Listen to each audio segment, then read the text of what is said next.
Hey there, welcome to Asia Pickleball Insider. I'm one of your hosts, Rob Nunnery, and this is Migo Claudio. So we are launching this podcast to basically give insight into the Asian pickleball market, what's happening with the landscape of pickleball here, from infrastructure, facilities being built, to the top players that are up and coming, to basically anything and everything across Asia pickleball related.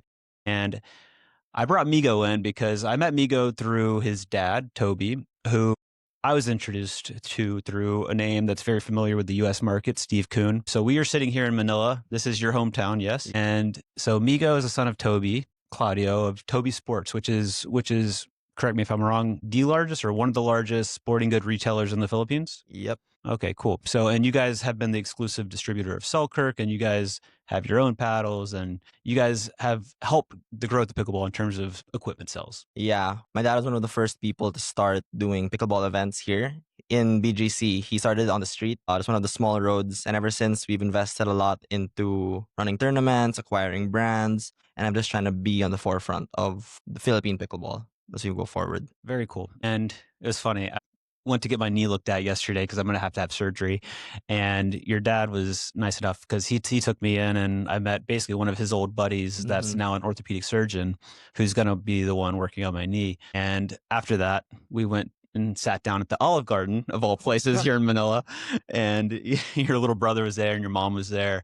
And your mom, she's very funny. She was like, "Why do you want to do this with Migo?" I'm like, way to believe in your son. I was like, he's very analytical. He knows pickleball. He knows what's happening in not just the Philippines, but he's well aware of, the pro landscape, what's happening in across Asia, even more so than me because I'm just getting here. And I was like, what do you mean? He'd be the perfect person to do this with. And she's like, okay. So If you say so. yeah, she's like, I guess we'll see. She's like, maybe you'll see tomorrow. So I was joking with Migo ahead of time. I was like, you don't know this, but this is like your interview. This is not a pilot episode. This is a do or die for you. The audition. So no pressure. Yeah.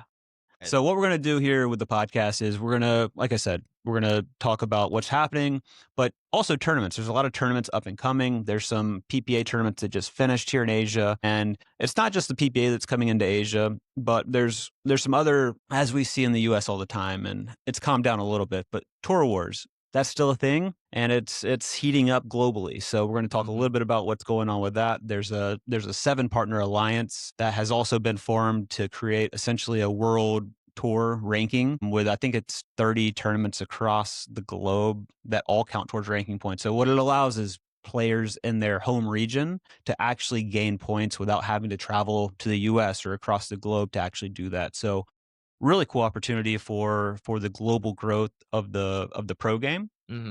And again, it's just a never-ending battle between the PPA and everybody else. But the PPA's got the stronghold, right? They've got the big brand, they've got the brand name, and when you talk about the PPA here, that's kind of the default of pro pickleball, of what people think about here, right? For sure. In terms of the pro scene, PPA definitely is up there. But then when it comes to the amateurs, you have WPC, you have the local tournaments, you have PCL coming soon. PCL, we're going to talk about that shortly.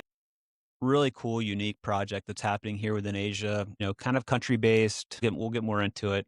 Yeah. But let's go into, so what I think, especially for the US market, Asia is really like a black box of what's happening, because as somebody that's coming from the States, we know that Asia has a huge racket sports background. We know there's incredible talent here, and we know it's just a matter of time before one, adoption goes crazy and some of the top pros maybe from other sports start entering pickleball, or even younger kids start entering and just focusing on pickleball and not other racket sports.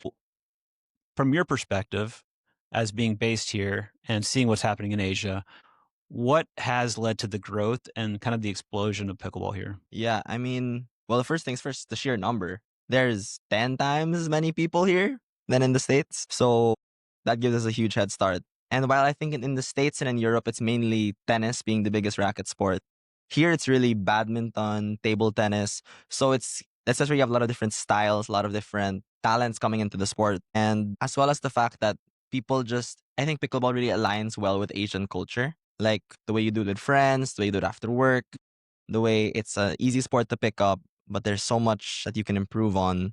It's something that I definitely think it's just starting. Even though in countries like Malaysia, Vietnam, it's already been exploding like crazy. I think if I remember, Duper has more people in the capital city of Vietnam than they do in Texas, Yeah, which is just nuts to think about. that is crazy, especially just based on how, like, geography wise, land wise, it's not a huge place. Um, and I think you're right. I think so. Just my observation, having played a tournament at the end of last year in Ho Chi Minh in Vietnam, and playing a tournament in KL, Kuala Lumpur, is, to me, it feels like Vietnam is very performance focused. Maybe this is just a wrong assumption. I don't know. But from my feel of it is that Vietnam's very performance focused and very, looking to get as good as they can and have training academies and making it a real pathway to pro pickleball. Whereas then, to me, in KL, it felt more of like social, like a scene, like a vibe, more so than Vietnam. And is that kind of the sense that you have? I think the majority of Asia really does understand that Vietnam is the strongest region. Them or China are the strongest region right now. And part of that definitely has to do with QD, just being that goalpost for them. Like they know they can make it. They have that person that they can look up to. They have that play style that they can copy. And then China just has the sheer population. Which China's still, I would say China's still early. There's not, you don't hear about a ton of Chinese players that are doing very, very well, but population wise and dedication They will wise, it's just a matter of, it's like whenever they want to. It's not so much of like, it's just like whenever they like snap the fingers, it's on. We'll talk a little bit more about China, and because you went recently and as part of PCL, so I want to get more into that.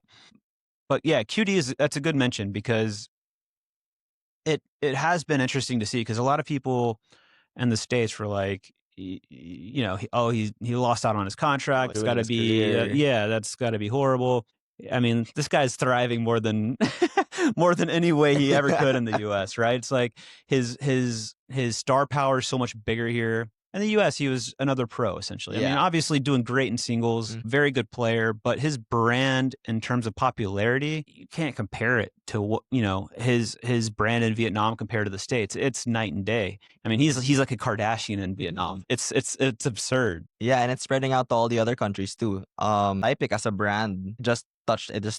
It's in the US now, but it's been here in the Philippines even for a while now, and it is one of the most popular brands. I think second or third only to like Yola and Selkirk. Sypic is right there. And it's crazy because it happened so fast. Like, I remember, I was here in July for the first time, and I heard about Sypic a little bit before that, because I know QD jumped to them, and I also noticed that their logo is just very close to Selkirk's logo, but neither here nor there. But it's crazy how fast Sypic's grown. And I just had a buddy reach out the other day. He's like, should I get the boomstick or should I get a Sypic? So like, you're seeing, and that's just like he follows pickleball, but he's not like he's a casual amateur player that's actually more into tennis. So the fact that he already knew about Sypic, it's pretty telling, right? Because it's going to really take off in the States, and not just Sypic, but you mentioned before we got on another brand, Falcolos, Vietnamese brand as well. Yeah. What's leading to how fast these paddle brands are able to enter the market, and not just enter the market, but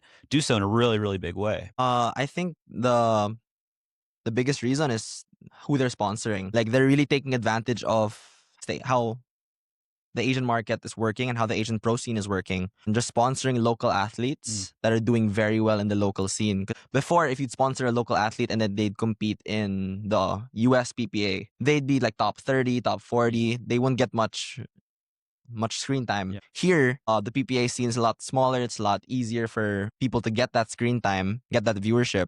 So like one of Facolos's main athletes, Yu Fei Long, she is rank 1 right now in women's singles with double the amount of points compared to the person in second. And she's a Facolos athlete. So that alone is pushing the brand really strong. That is interesting, because now because there are more tournaments here in Asia, between, you have the PPA tournaments, you've had WPC for a while, which is, lower prize money, but still it was kind of the first way for players here to compete for money. So they're still here. You have DJoy that's been hosting some Vietnamese tournaments with decent prize money. I hear about all these like underground Vietnamese tournaments too, like that you can only find through Facebook groups. That's invite only. That's always like gambling and people like it's Vietnamese. Vietnam sounds fun for pickleball, but it is so it's now changing from you have to go to the US and get on that stage to gain recognition to where now there's tournaments here. And one thing Asia does really well from my point of view is the social stuff and creating clips and creating good buzz around these players and the tournaments that are happening. And it feels like it's so early on that players are able to make a name for themselves over here now because there are tournaments and they can win multiple golds in a row like Yufei's done. So now it's changed to where you can create your own brand in Asia without having to go to the US, which I think is actually more valuable for the Asian players. Because I know a big goal for a lot of the players over here is to go compete in the US. Whereas I would almost argue that if you're talking about what your goals are, if your goals are to compete against the best week in and week out, it's going to be the US. But if your goal is to maximize earnings, create a brand for yourself, it's probably better for you to stay in Asia. Yeah, just being able to do it in front of the home crowd. I think it's one thing that Asia has that is lacking a bit in the US. Well, not lacking, but it's just the way it works here. Is there's just so much national pride. No, you're right. It's so different. It's so different. Yeah, because I think in the States, everyone's from there. Everyone's, from the States. There's some like state representation with like MLP and stuff. A little bit. But Little still, bit. still, there's no loyalty to it. There's no like homegrown pride to it. It's just kind of manufactured. Yeah, but in Asia, if you have a Vietnamese player in the finals, it's not just their club watching. It's not just their family watching. The entire country is going to be watching them play. Same thing. Like if you just look at a PCL also, everyone from every country was watching their national team play. Like I think Perfect segue. Philippines, for example. Tell us about PCL. So PCL is What's it stand for? Pickleball Champions League Asia. It is headed by Steve Kuhn, and it is... And Steve Kuhn, for those of you that don't know, very, very well-known name in the States. In Asia, probably less so. But so you've definitely heard of companies he's created, such as Major League Pickleball, as well as Duper. If you know Duper, that was created by Steve, and now Steve has launched this new project, PCL. Yeah, so PCL is gunning to be the pinnacle of pickleball team sports here in Asia. Season 1 happened a few months ago. That was 8 teams from all across Asia competing in Shenzhen, China. They all qualified through their own individual local tournaments, and it's team-based. So it's similar to MLP, where you have 2 guys, 2 girls, and then they play best of 5, right? Men's, women's, mixed, and then Dream Breaker, which was really lacking from the scene here, and I feel like it's going to bring a lot of excitement. We didn't have one in season 1. Season 2, we better. And with season 2, that's going to be way bigger. It's going to be 32 teams from all across Asia. So 4 times the teams, and the prize money is just... So 32 teams qualify to go to the finals? Yep, 32 teams. Okay. For season 1, for example, it was 8 teams. 8 teams, yeah. And the one cool aspect that I did appreciate for season 1 is that PCL picked up the tab basically to allow all the teams to travel to Shenzhen, China for the finals, correct? Yeah, so the way those local tournaments worked, it was a team-based tournament, minimum of 8 teams that competed, and then those teams would fight for a chance to win the trip to China. So it was $5,000, and then that would pay for their flight, for their accommodations, for everything. So a very cool experience for, somebody that's maybe never traveled to China. You get a all expenses paid trip to China to play pickleball as an amateur, which how cool is that? Yeah. And season 2, it's going to be different. little different. So they're removing the amateur from the marketing. So top players can join. And the biggest difference is the prize pool. Hasn't been seen in Asian pickleball before, not from PPA, not from WPC, but every single entry fee, every single dollar that they get from the entry fees is going right back to the players in that prize pool of $256,000. Yep. So I mean, it's absurd, right? So it is a team-based event, so that's going to be divvied up, but at the same time, I believe that is the biggest purse in Asian history, right? $256K. I know the PPA coming up in Malaysia as well as Vietnam are both $150K events, but for a single purse, $256K is crazy.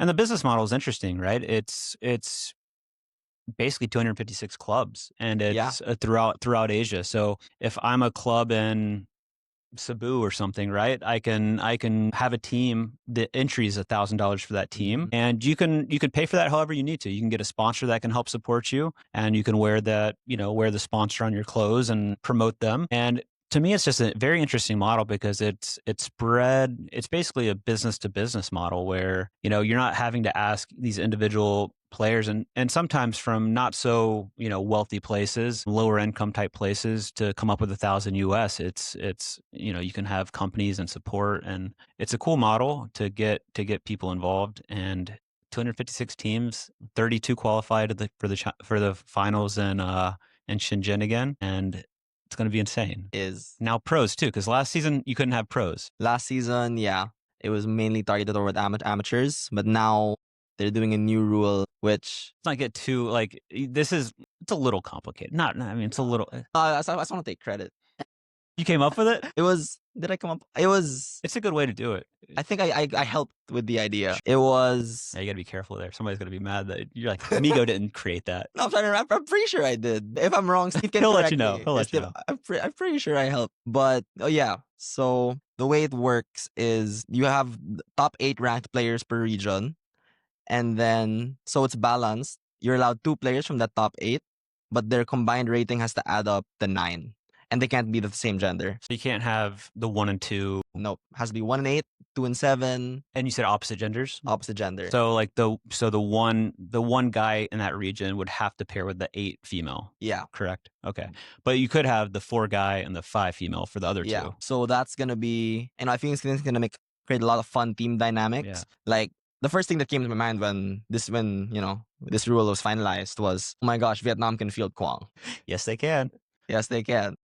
That is interesting because I was talking to Steve about this, and I was like, so I get to play for the Philippines, right? So no, you either have to be a citizen of the country, or you have to have been a resident for a year, which I think is super fair because so next season. exactly. So next season. But that's fair because you don't want to just be able to recruit any U.S. pro to come over and say, hey, I got an Airbnb for 2 weeks in Indonesia, so now I'm going to play for Indonesia. So I like that rule. So season 1 was kind of in good fun, very amateur focused, very competitive. Everybody wanted to win, but you're not playing for. I mean, look, 256K in Southeast Asia and Asia in general is life changing money for people. And the winner's not getting 256K, no, the winner's getting 30. So the winner's getting 30, split with the team, correct? Yeah. So split across the team. So you could be 4 people on a team or 6 people. 4 to 6. So you can have subs or Yeah. Okay. So let's say. That's 7,500. Yeah, I mean, talk about the Philippines average wage, right? What would a 7.5K US be? 2 years, 2 years salary. Yeah, exactly. So I mean, truly, like pretty life changing money in terms of what they can do for their career as well as their family. So really impactful, cool. Yeah, this could for sure push more people into the sport, and the coverage, the viewership that this could get from all over. So like the season 1 already got news coverage from news outlets here in Vietnam. And look, China, I mean, this is the finals hosted in China. If you get Chinese coverage, you get news outlets coming to, I think it's going to be in Longdong, a new facility in Longdong. Thought it was Hainan. It might be Hainan. I don't know. I just know there's a new facility being built in Longdong by Ram Sports that is supposed to be, stadium court, studio court with fixed cameras. Broadcast wise, it's going to be insane. They're doing Ram Sports is doing really cool things. So we'll talk more about them as well as a couple other projects that are happening that is going to be an integral part of the podcast in terms of predictions and making picks. So that's going to be a really core piece of this Asia Pickleball Insider podcast is engagement, interactive. We're going to make our picks based on different tournaments that are going to happen. And then we are going to look to you to join. We're basically going to host a lobby on a platform and we'll make picks. You'll make picks. We'll have a running leaderboard of who basically the best predictors are in pickleball. And it's going to be fun. It's going to be a good bragging rights. Yeah. Maybe prizes if we want to give those out. Definitely prizes. So yes, going to be a lot of fun. Regardless of where it's hosted in China, it's going to be, even if it's Hainan, if it's Longdong, I assure you it's going to be really well done. Yeah. And it's going to be very cool to follow. I want you, hopefully we can overlay a clip of this, but what I loved about what the Philippines did for their regional event before going to Shenzhen in season 1 was you guys hosted it in a really cool venue. It was at a mall. Was it Mall of No, it was SM East Ortiga. Okay, cool. But you had the court, and then you basically had these. It was like think about a multi-level ball. You have basically a ground floor, and then you have kind of the terrace, like the different floors, and the court was at the bottom. So you had people like kind of hanging over the terraces, watching the event. There's a good crowd, and obviously team atmosphere. Especially, I see it whether it's in India, whether it's in Asia, team atmosphere here is huge. Like people love the team stuff. And that was just such a cool scene just to see the video. I mean, your dad, I was like, first time I was in India, but your dad sent me the kind of the clip of what was happening for the regional, and it just looks so cool. So hopefully we can overlay a clip here about what that looked like. But I expect a lot more of that, but a lot more competitive. Like if we're going to see what are the risks with PCL now? Because now there's so much money in it that it's going to be dog eat dog. It's going to be tough. Everyone's gonna, yeah. There's gonna be sandbagging. There's gonna be like they're gonna think- try to hustle. Yeah, that's why I think what they did with because it would have been really, really hard to police. Like if they stayed with the amateur, then really difficult to police. Very true. Who is? So I think Making it open. Yeah, making that a little open, bit. letting you feel your best players, and leaving it up to the sectional organizers to rank the players. As one of the sectional organizers, I had to rank who I thought the best players in the region were from 1 to 8 for both the guys and the girls. I got opinions from other pros, so I was able to get a consensus list so I can be confident, like, okay, this is who 1 through 8 is.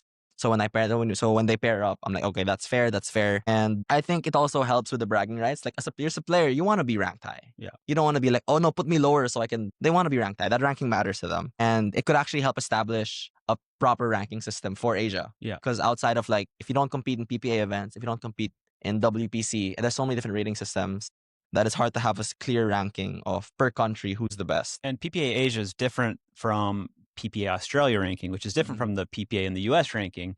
So it's very fragmented, even within just the PPA, right? So I think it would be cool if PPA just had a standard, similar to what the other 7 partner alliance is doing, which is 30 tournaments across the globe. Each of those 7 sections can host their own events within their region, and you get ranking points whether I'm playing a tournament in Vietnam for DJoy or whether I'm playing a tournament in India for global sports. I know if I'm playing that tournament and I win that tournament, I get a set number of ranking points for that world tour. Not just so similar to how you see world tours for other sports, whether it be tennis, squash, badminton, whatever it may be. And I think that's what has to happen, right? You have to have a unified rating or ranking, not just rating, but it's like you said, it is so fragmented, but it's been fragmented for a while and it's going to still be fragmented for a while. Yeah, it needs time to consolidate. Yeah. Do you want to talk more about that 77? Yeah.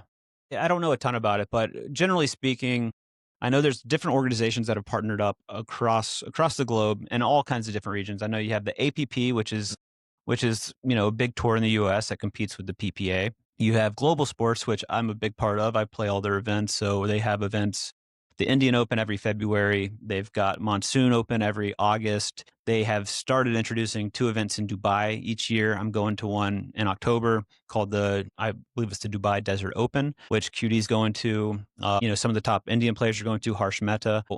Good level, like good quality. Dubai is obviously a great market for pickleball. And, talk about government backing. If Dubai gets behind it, similar to China, it's like there's no limit to what could happen. Basically, each region will have, I believe, APP, I think, has 10 or 11 tournaments, pro tour tournaments that will count towards rankings. I believe Global will have around 4 to 6. DJoy will have a few in Vietnam, and you'll have different regions. I think Australia is involved, NPL for Australia. So you'll be able to, for me, for example, I'll be able to stay in Asia and India and maybe go down to Australia to earn points for this world tour instead of having to go play the APP events. Yeah. And in addition to that, though, so it'll be different levels of events, like prize money wise and points wise. And then there'll be, I believe, 4 Grand Slams, which, like tennis, it's how it should be. And that's where, if I want to earn big points, I'll have to travel. Yeah. So you can earn your baseline points regionally, and then you can earn big points by going to play the Grand Slams and getting higher level points. I love the model. I think the fact that they were able to pull 7 different groups together to make this happen is hard to do, but also important. So again, Tour Wars Part Yep. 7 now at this point, but now the global Tour Wars have started, which is fun because it just means we're getting a little bit closer to consolidation, like you said, Hopefully. which is important for, there's a lot of talk about the Olympics, and it's like, I get it. Obviously, it would be great for the sport, but we're so fragmented right now, and we have to come together and figure out a way to push the sport forward on not just the pro level, but the amateur level and the participation level. And still a ways away, but we'll keep plugging away. Yeah, for sure, for sure. So much tournaments happening from so many different levels, organizers. It's hard to Get everybody on the same page because everybody, whether it's greed or whether it's whatever, so I think some people are thinking about the good of the sport, but some people are thinking about the good of their wallets, which is normal. It's human nature. Yeah, and But- just getting two organizations to agree on anything in pickleball is hard enough. In fact, AP was able to get 7. It's a really great job on their part. It is. It's good to see. Let's go into upcoming schedule. So I basically have 3 tournaments coming up back to back. I head to You have the KL, which is going to be the PPA Malaysia. Then I go straight to Da Nang, Vietnam, and that's a PPA Vietnam, which I was confused. I didn't even know that was happening because I was just, didn't they just have a PPA Vietnam, which they did at the beginning of September? So, I mean, they're just throwing tournaments together like that, Let's have a tournament, done. So it's cool. But then I'm going to the global sports event right after Vietnam, which is the Desert Pickleball Open in Dubai in early October, and then I'm coming back to hopefully get my knee scoped. So I'm a little nervous about this trip because it's 3 tournaments back to back on a torn meniscus, and the surgeon was just like, I was like, is there a risk to not getting this done? He's like, well, it's locking up and it's mechanically broken. It's like, what do you think? So yeah, of course there's a risk. So I was like, all right, cool. So I'm hoping I can get through these 3 tournaments and then basically have a little 2-month window to get it rehabbed strong, and then back for the Global Sports Indian Pro League in December, which is a team event. I'm on the Nashik Ninjas with Spencer Lanier, with Pei, I don't know how to say her whole name, Pei Chuan Cao, I believe. And then we have Rihanna Valdez, a very good American player. And then we have probably I would say the Indian player with most potential right now. He's 15 years old. His name's Arjun Singh. And I remember going to India for the first time in 2023 in October, and I did a pro clinic. So he coached kind of all their top players and prospects. And I remember him back then, and I guess I didn't realize he was 13 at the time. He's a pretty big kid.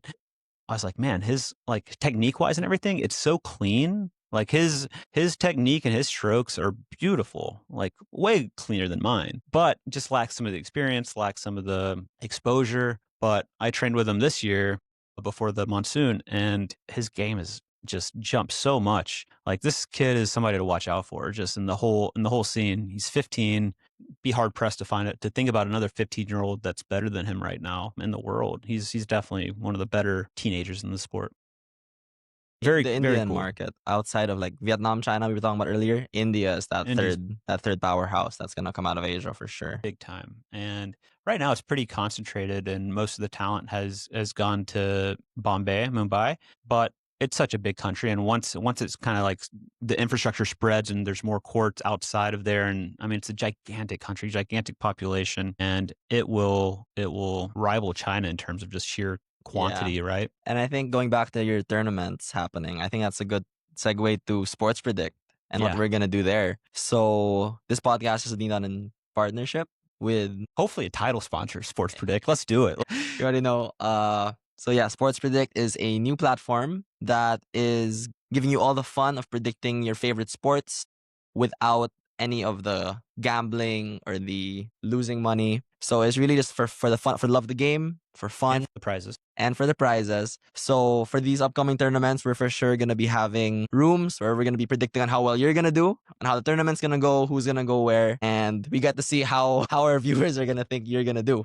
I can stack this against everybody. I control my own destiny here, so be careful. Yeah, I'm going to take losses. I'm going to take losses in real life just to gain status on Sports Predict. But yeah, it's going to be a lot of fun. And we'll have a Sports Predict segment each episode where we will talk about what's upcoming. We'll provide some of our picks, but you can check it out, sportspredict.com. You can sign up for a username, and then we'll have a link to the lobby where you can come into the lobby, and that's where you'll see all of basically the slate of predictions that you can make. And we'll have a running leaderboard of all of the top players that are competing, and it's a good way to earn prizes. It's a good way to just bragging rights, right?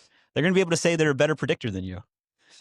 Last time I played, I did pretty okay. I believe that. You seem like you would take time to be analytical around it, and I'm just going to be like, No. That's the best part because we used it in PCL in China. We used the Sports Predict platform. On the first day, I did absolutely terrible. And the person I lost to, the person who won that entire day, beating everyone from all 8 countries, from all 8 regions in PCL, was my mom. stop. I'm not joking. She won in a landslide. They No won. way. She was asking me over dinner how to do it, and then she put all her. She's like, which button do I press? Yeah, exactly. She's like, what does buy mean? What does sell mean? And then she ends up winning. She ends up beating Steve. She ends up beating the guests. Yeah. Ends up beating my dad. Anything can happen on any given day. It could happen on any given day. I won the second day, but it was not enough to take her down. Obviously, over time, larger sample size. So what I love about just the concept of Sports Predict is outside of pickleball, this is, you can do this on every sport, right? Across the globe, whether it's cricket, which is a gigantic market, college football in the US, which I love. I love basketball watching. for the Philippines. Basketball for the Philippines, volleyball for the Philippines. I didn't know in the Philippines, basketball and volleyball are so huge. It's crazy. It doesn't make sense. It makes no sense. We're so short. Yeah, guys, pick a better sport. Pick something else. It should have been football. We were so primed to be so good at football. Yeah, just no. You guys like basketball too much. We do. There's too many. There's a basketball court everywhere. Every village, every school. It does not make sense. So we'll just turn those into pickleball courts slowly but surely. No, they're gonna kill us. Yeah, I know. But that's Sports Predict. It's gonna be a lot of fun. Ram Sports, who I am actually advising. I don't know what the actual proper role is, but it's basically a strategic advisor where I'm going to help do some coaching for their pro squad. I'm going to help do some coaching the coaches and help their coaches get, to a higher level, essentially, to be able to instruct, beyond like the 4 or 5 level. So more of the high level advanced players. Yeah. Just because there's not that many advanced players yet in China. So I'm helping those coaches understand how to keep players progressing beyond just the intermediate stage, which is going to be a lot of fun. They're building a lot of facilities. They've got one in Mission Hills and Shenzhen right now, which was PCL season great 1. Facility. They've got Hainan Island, which there's a place called Ocean Flower, which is a big reclamation project, land reclamation, which just means they created an island. Yeah. Similar to Dubai, right? So it's they created an island. This was something insane, like 25 billion US to build. Yeah.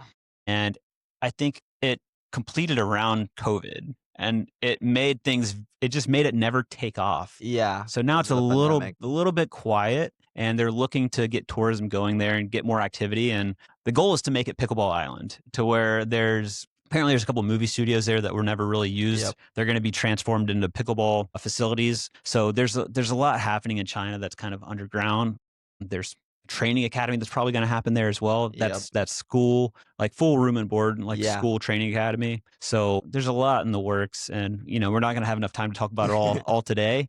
But that's Ram Sports. That's Sports Predict. Exciting stuff in Asia, and this was a good pilot. Yeah. What do you think? How do you think you did? 1 to 10. 1 to 10. 1 to 10. I'll give myself an 8. God, really confident. Got to be, I guess. I don't think your mom would agree based on her disbelief yesterday that I was choosing you to do a podcast with. Okay. Gotta love the parental support. Yeah, for sure. But at least she's good at predicting. Hey, she's got that over you. Maybe she's pissed because she thinks she should be my should be my co-host. So right. All right. Well, anything else we want to cover today? The last note is there's, for these upcoming PPAs, a lot of good US-based players coming over to play. You've got Fed, Hayden, Paris Todd. I think Ben's coming over. You've got, who else do we have coming? Tyra. Christian Alshon, Zayn Navratil, Tyson, Anna Bright. I mean, basically everybody's coming. Everyone. So that's going to be awesome. I mean, that's just great for the Asian pickleball market to have the exposure to all the top US pros. So exciting. If you're in KL or Malaysia and you want to check it out, get there. Same in Vietnam. Basically, first opportunity to see this level of pickleball in Asia. Yeah, it's going to be really fun to watch.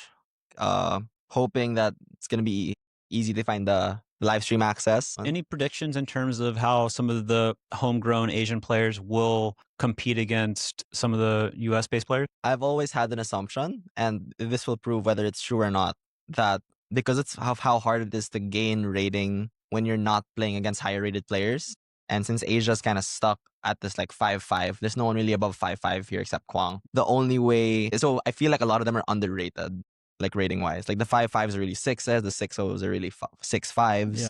So I guess we'll see whether that's true or not in this upcoming PPA Malaysia. I would agree with you because I've seen it with ratings across the board where if you are, let's say you're, a mid-level APP player in the States and like you make the jump and you're like a low-level PPA player, your rating from playing in APPs even and maybe some international stuff to playing strictly PPAs, your rating's going to go up even if your results go down based on who you're playing. It does matter big time because if your baseline competition is all above a certain level and you're all playing each other all the time, your rating's not really going to drop unless you're a PPA player that says, okay, I don't want to play the PPA anymore. I'm going to go play international stuff. Yeah. And they go to wherever and are now the baseline competition is all like 5-5.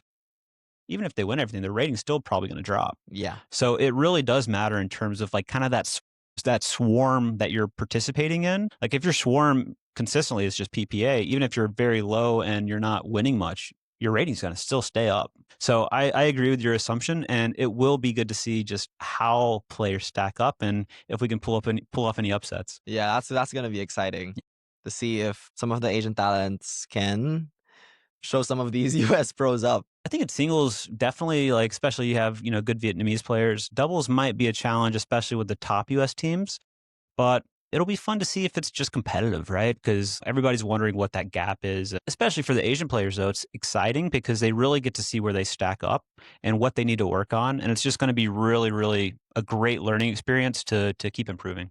Oh yeah, for sure. Okay, is that it? How long are we running? Are we running long? Are we running good? We're doing okay. And oh yeah, so this is the pilot. We don't have this section yet, but for the viewers, if they have any questions or anything they want us to talk about, Good. coming episodes. 8.1 now. He's going up. He's going up because he's doing all the details that I forget. You guys can send us your suggestions through our mailbag, which we'll be including in the description of this podcast. Like, share, tell all your friends, join the Sports Predict lobby. Let me beat you in prediction. I'm not going to be very good at it. My prediction for Sports Predict is I will not be very good. You'll be surprised. I've only been surprised by sports. I've only been surprised because it's the people you least expect. It's always the people you least expect. Well, I know there's a lot of you on Twitter that like this competition and like predicting stuff, so I expect all of you to be there. For sure. Another section that we can focus on next week would be Build Watch, just the different facilities opening up. Especially one here. Yes, that would Let's just talk about it. All right. Let's just talk about it. All right. Because I'm going to be gone the next 3 weeks, and we're not going to be able to sit here. Yeah. So we have the studio. We were in the studio, by the way. It's fantastic. Shout out to the Pod Network. The Pod Network. If you're from Manila and want to record a podcast, this is your spot. Just don't take our time slot. Thank you. So you guys have to pay that. Now you guys have to pay us for you have to pay us for this. That's funny. But yeah, so it's already been breaking news here, but in case you haven't heard it abroad, Leo's Pickleball facility is going to be opening up here in Metro Manila. It's the first actually massive pickleball facility here because there's a few 10 court, there's a few 5. Dude, it's like 20. It's not even. It's going to be the most insane pickleball facility in the world. That's how I would describe it. It is. It's going to be 5 floors, 25 courts, top floors, a stadium court. It's going to have like an LED board on the outside of the building. It's basically a 5-story building in the middle of Manila, which is insane. You don't have those in the States? No, you have not that. You don't see many 5-story buildings dedicated only to pickleball. It's going to have a gym, shower, just the whole thing. It's going to be world class. It's a gamble, right? That's a big facility to build just for pickleball in Manila. Yeah, but with the demand in the market and the person setting it up, we'll probably want to get them on as a guest. Kim. Yep. Kim's the man. So I went over so Kim runs a company called Mamacita's. Yep. Spice and seasoning condiment. Very well known in the Philippines. They export to all over as well because it tastes like home, right? It's like the Filipino, it's like the seasoning, the flavors. So if you're in the States, for example, like you just want some of that to make it feel like home. So he's built an awesome business, basically like a little city. Went and they host a little pickleball. They host a pickleball night for their employees, I think Wednesday, Friday, and they have a beautiful gym that it's a basketball gym, hardwood floor, but they've set up pickleball, and the employees love it, the family loves it, and just an incredible advocate and fan of pickleball. and has to the point where he's building this insane facility. But would love to have him on because what he's building is there's second. Like I've seen everything and been everywhere, and there's nothing like this in the world. I'm not like you hear about the fort in Fort Lauderdale, Yeah. which has a stadium court and a bunch of courts. This is in a league of its own. I can't think of anything close. So. Yeah. I think the Philippines really has an advantage in regards to, well, advantage in the sense of building big facilities just because of how much land is controlled by major conglomerates with way too much money. So like they're helping Kim out with this. They're building it in Bridgetown, which is a new up and coming land development. And there's so much being built there. It's nuts. The mall there, it's crazy nice if you haven't been. And it kind of makes sense to build up, right? Just in terms of land. Oh yeah. So yeah, making it 5 stories up versus like 5 stories wide. That same area would be way more expensive, probably. Yes, for sure. Everything here is gonna be that tall eventually. Hopefully. But I mean, to me, that's not just the most exciting project in Asia. It's probably, to me, globally, I haven't heard of anything else that's going to rival that. So that's going to be cool to be here and see kind of that progress and see what that turns into because it's going to be a world-class facility. Yeah. And just so they have something to look forward to. We're hoping to get Kim on as a guest. We're hoping to get people who participate in this PPA on. We could get some maybe the Asian players who played. If we could get some of the US players who participated, ask them about their Asian competition. Of course. So we're gonna try and get guests from all over to make this the Asian Pickleball Pod. It's been fun. You passed. Thank you. All right. Until next time, guys.